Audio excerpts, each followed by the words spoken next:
Melanjutkan pembahasan sebelumnya, setelah Shoyan, Yaotian, serta Yoling tiba di klan Gu, maka mereka pun langsung bertemu dengan Gu Yuan dan menyampaikan semua informasi yang telah dialaminya pada hari-hari kemarin. Dimulai dari awal penyerangan serta akhir pemusnahan klan Yo yang dilakukan oleh beberapa tetua istana jiwa, serta hubungan antara api surgawi peringkat kedua dengan klan Tungling. Karenanya setelah mendengarkan informasi tersebut, tentu saja para tetua klan Gu, termasuk bahkan pemimpin mereka Gu Yuan pun merasa sangat kaget bukan main. Bahkan sekelas ranah doseng bintang 9 sepertinya tidak mampu meremehkan kekuatan klan kuno seperti Tungling. Salah satu klan mengerikan di masa lalu yang memiliki kekuatan pelahap luar biasa, mampu menghancurkan satu kota dalam sekejap mata. Karenanya sebagai pemimpin tertinggi di sana, Gu Yuan lantas ikut menyampaikan semua hal penting kepada Shoyan, bahwa di masa lalu dia pun juga pernah bertukar pukulan dengan api surgawi peringkat kedua alias Su Tunian. Namun yang cukup merepotkan adalah api surgawi tersebut ternyata memiliki warisan dari klan Tungling yang kau sebutkan, salah satu klan yang pernah dijuluki sebagai kelompok pembantai di masa lalu. Karena kuatnya klan tersebut di masa lalu, seluruh klan kuno bahkan sempat membentuk sebuah aliansi sekutu untuk mengalahkannya, sampai klan Tungling berhasil dikalahkan. Tetapi meski demikian, yang cukup membuatnya bingung, kenapa bisa klan seperti itu masih ada di zaman sekarang, bahkan rela menjadi sekutu dari istana jiwa. Di sisi lain, klan Tungling bukanlah klan Hun. Keduanya tentu saja berbeda, tetapi kekuatan mereka memiliki kemiripan dan bahkan akhir-akhir ini sering digunakan dalam pertarungan dan Shoyan sudah melihat beberapa anggota istana jiwa yang menggunakannya. Selain itu, alasan mengapa api surgawi pelahap ketiadaan bekerja sama dengan mereka itu dikarenakan status yang dimiliki oleh pemimpin mereka alias Hun Tiandi yang kekuatannya hampir setara dengan dewa. Bahkan dengan ranah yang cukup mirip seperti Gu Yuan pun ragu untuk menghadapinya di kondisi sekarang. Di sisi lain, Gu Yuan juga mengatakan kepada Shoyan bahwa kenapa api surgawi tersebut memiliki kekuatan pelahap, ada kemungkinan besar di masa lalu dia telah melahap pemimpin terakhir dari klan Tungling. Karena itulah klan Ling, klan Si, serta klan Yo bisa hancur di tangan mereka. Satu tujuan yang tentu saja tidak terbantahkan adalah mereka semua ingin mengumpulkan kekuatan garis keturunan dan mendapatkan batu Gyoku no Toshi. Sebab itulah, di beberapa tahun-tahun terakhir ini mengapa klan Hun terus membuat masalah berkepanjangan. Itu dikarenakan Hun Tiandi sudah ingin turun tangan dan tidak tahan untuk berdiam diri lagi. Tidak pikir panjang, setelah membicarakan tentang ancaman yang kemungkinan datang mendekat, maka Gu Yuan pun langsung segera mengirimkan pesan kepada klan Yan dan juga klan Lei. Kedua klan yang tersisa itu pun diundang untuk berkumpul di klan Gu demi membahas perencanaan berikutnya tentang bencana yang akan menimpa benua Doki di masa mendatang. Setelah 1000 tahun lamanya pertempuran besar tampaknya tidak bisa terhindarkan dan bisa dikatakan pertarungan tersebut akan mempertaruhkan nyawa semua orang.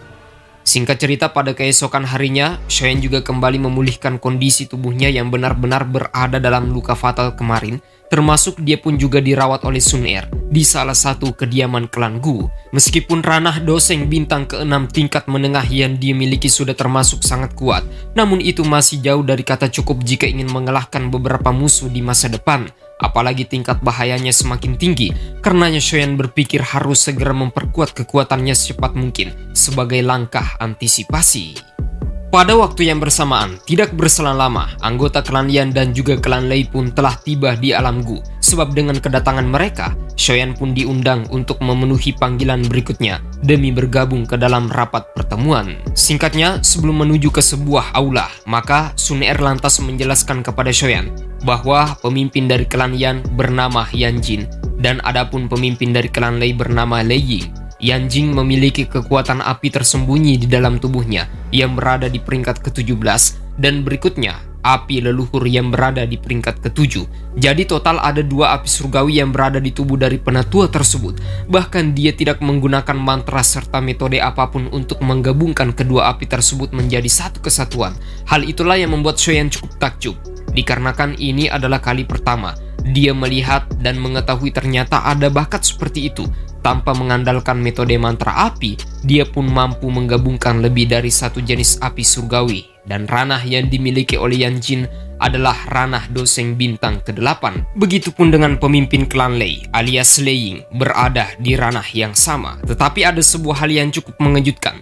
Di bagian ini dalam penjelasan novel, ketika Xiaoyan serta Sun Er hendak bergabung ke dalam rapat tersebut, tiba-tiba Gu Hua datang melaporkan kepada nona mudanya itu bahwa terjadi sebuah pertarungan sengit di luar sana. Seluruh anggota komandan tentara terendam hitam pun dikalahkan oleh satu generasi muda yang berasal dari klan Lei. Namanya adalah Lei Dong. Gu Huan cukup tergesa-gesa untuk menyampaikan hal tersebut kepada Sun Er demi meminta pertolongannya. Namun pada awalnya Sun Er menolak dikarenakan hari ini dia sangat sibuk dan ada rapat besar-besaran yang akan segera diadakan di dalam aula pertemuan. Karenanya tidak ingin memaksa, Gu Hua pun mengalihkan pandangannya ke arah Xiaoyan. Jikalau nona mudanya itu tidak sempat, maka bagaimana jika Xiaoyan saja yang turun tangan untuk membantu? Dengan begitu, dia bisa mendapatkan pengakuan langsung dari seluruh anggota tentara terendam hitam yang masih meragukannya sebagai orang yang paling dipandang di klan Gu.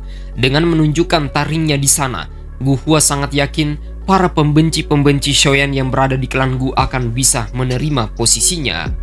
Nah, karena ada satu kalimat permohonan yang diucapkan oleh Gu Hua membuat Xiaoyan tidak tega mendengarnya, maka dia pun segera berangkat untuk memenuhi panggilan tersebut, sekaligus untuk memberi paham kepada Lei Dong bahwa di balik kekuatan yang kuat masih ada yang jauh lebih kuat darinya. Singkatnya, bertepatan di halaman luar, ternyata terjadi sebuah kegaduhan yang tidak terduga. Itu dikarenakan setelah mengalahkan seluruh anggota tentara terendam hitam termasuk pemimpinnya Gu Qinyan sendiri pun tak mampu bertahan di bawah serangannya. Maka timbullah rasa kesombongan yang seakan-akan Lei Dong tidak terkalahkan dan menganggap generasi muda dari klan Gu ternyata hanya segini saja, tidaklah sekuat dengan yang dirumorkan. Namun mendengarkan itu, salah satu anggota tentara terendam hitam lantas angkat bicara memperingatkan Lei Dong bahwa jangan terlalu angkuh dikarenakan nona mudanya belum datang. Di sana, Sun Er adalah salah satu pewaris tahta kepemimpinan berikutnya yang akan memegang kendali klan Gu dan merupakan salah satu generasi terkuat di antara seluruh generasi yang ada. Di sisi lain, dijelaskan dalam novel, Lei Dong juga demikian merupakan salah satu generasi terkuat yang dikabarkan akan menjadi penerus tahta klan Lei di masa depan. Kekuatannya bahkan setara dengan para tetua yang berada di sana. Dan yang lebih mengejutkannya adalah, dia adalah salah satu pemuda yang hampir saja menikah dengan Sun Er di masa lalu. Namun ketika perdebatan semakin pecah dan tidak terkendali, maka Xiaoyan serta Sun Er pun akhirnya tiba di sana. Setelah kemunculan Sun Er, maka hal pertama yang membuat Lei Dong kaget adalah tentang keberadaan Xiaoyan, yang dimana informasi beredar bahwa pemuda tersebut pernah mengalahkan salah satu pemimpin aula jiwa bernama Hun Miseng di masa lalu. Dan tidak pikir panjang, Xiaoyan pun berniat untuk bergabung dalam pertarungan tersebut dan ingin bersenang-senang. Meskipun pada awalnya Lei Dong sempat berpikir bahwa Xiaoyan bukanlah anggota dari klan Gu dan dia tidak berhak untuk ikut campur, namun perkataan itu dipotong langsung oleh Gu Qinyan bahwa Xiaoyan sudah menjadi bagian dari klan kami dan dia merupakan calon pendamping dari nona mudanya Sun Er. Nah, singkatnya terjadilah sebuah pertarungan antara Xiaoyan melawan Lei Dong. Di samping Lei Dong ternyata ada satu anggotanya lagi bernama Lei Yun. Jadi total ada dua manusia sombong yang membantai komandan tentara terendam hitam.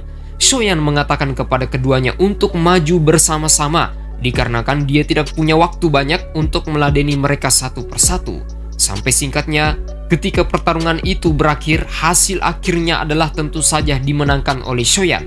Namun dikarenakan ini cuma pertarungan biasa dan ingin menunjukkan bakat mereka masing-masing bukan pertarungan hidup serta mati, maka Xiaoyan tidak berniat untuk membunuh siapapun.